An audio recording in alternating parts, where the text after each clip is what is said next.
मामला चाहे क्रिकेट का हो या लड़कियों का, ऑस्ट्रेलिया के लेजेंडरी स्पिनर शेन वॉर्न को स्पिन करना अच्छे से आता है। अपने वक्त में शेन वॉर्न अपने खेल से ज्यादा अपनी सेक्स स्कैंडल की वजह से चर्चा में रहे थे। वॉर्नी की पर्सनल लाइफ तब चर्चा में आई जब साल 2000 में वो एक ब्रिटिश नर्स डोना राइट को अश्लील मैसेजेस और फोन कॉल्स करने के चक्कर में फंसे। डोना एक शादीशुदा महिला थी और वॉर्नी भी उस वक्त सिमोन कैलाहन से मैरिड थे। मामले ने इतना तूल पकड़ा कि शेन को ऑस्ट्रेलिया की वॉइस कैप्टेंसी से भी हटा दिया गया था। 2003 में 2 बच्चों की मां और 38 साल की एंजेला गैलेगर से शेन का स्कैंडल हुआ। एंजेला ने बाद में बताया कि शेन पहले काफी सारे सेक्सुअल टेक्स्ट मैसेजेस भेजते थे। वो साउथ मेलबर्न में शेन से पहली बार मिली और खुद को रोक नहीं पाई।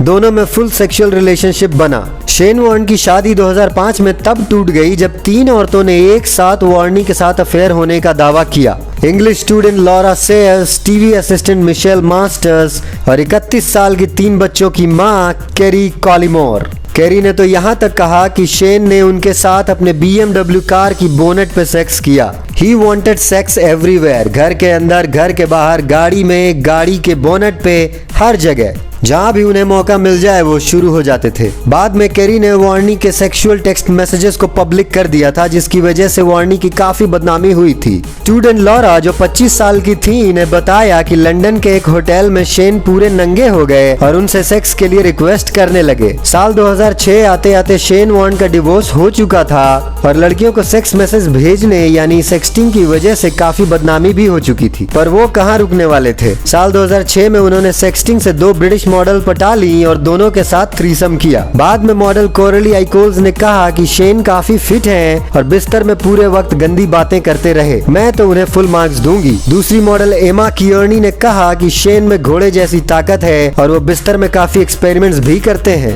बाद में इन दोनों ने शेन के साथ पिक्चर्स और वीडियोस वायरल कर दी थी। अपनी पत्नी से डिवोर्स के बाद शेन हॉलीवुड की टॉप एक्ट्रेस एलिजाबेथ हर्ली से सीरियस रिलेशनशिप में थे। साल 2010 से शुरू हुए प्यार को 2011 में दोनों ने एंगेजमेंट करके ऑफिशियल कर दिया। पर शेन ने उनसे भी चीटिंग की और वो भी एक पोर्न स्टार क्लो कॉनराड के साथ। एलिजाबेथ कुछ दिनों के लिए शेन से अलग हुई पर फिर दोनों साथ आ गए। दोनों की पब्लिक में किसिंग पिक्चर्स काफी पॉपुलर थी। पर फिर एक ब्रा कंपनी अल्टीमो की मालकिन मिशेल मोन से अफेयर की खबरों के बाद एलिजाबेथ और शेन 2013 में परमानेंटली अलग हो गए। मिशेल मोन को ब्रा क्वीन के नाम से भी जाना जाता है। मिशेल एक बहुत बड़ी ब्रा कंपनी या यूं कहें कि अंडरवेयर कंपनी अल्टीमो ब्रा की मालकिन है। द सन न्यूज़पेपर की माने तो 2014 के वैलेंटाइन की रात शेन और मिशेल साथ ही थे। दोनों ने साथ 4 घंटे डोरचेस्टर होटल में रोमांस करते हुए बिताया। मजेदार बात यह है कि शेन इससे पहले अपनी एक्स फियांसे एलिजाबेथ हर्ले के साथ वैलेंटाइन डे मनाते हुए दिखे थे। शेन वॉर्न डेटिंग एप्स भी खूब यूज करते हैं जैसे टिंडर और शुगर डैडी। 43 साल की किम मैकग्रा को शेन 2015 में टिंडर पर ही मिले।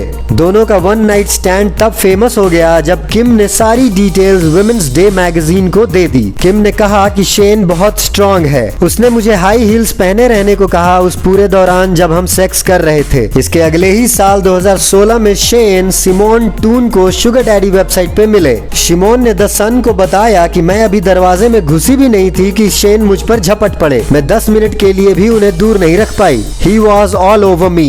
2018 में अपनी बायोग्राफी में शेन वॉर्न ने बताया कि कैसे कोरली आइकोल्स और एमा कियर्नी से पूरी रात थ्रीसम के बाद अगले दिन उन्होंने हैम्पशायर की तरफ से खेलते हुए मिडिल सेक्स के 7 विकेट उड़ा दिए थे। शेन थ्रीसम पे कहां रुकने वाले थे।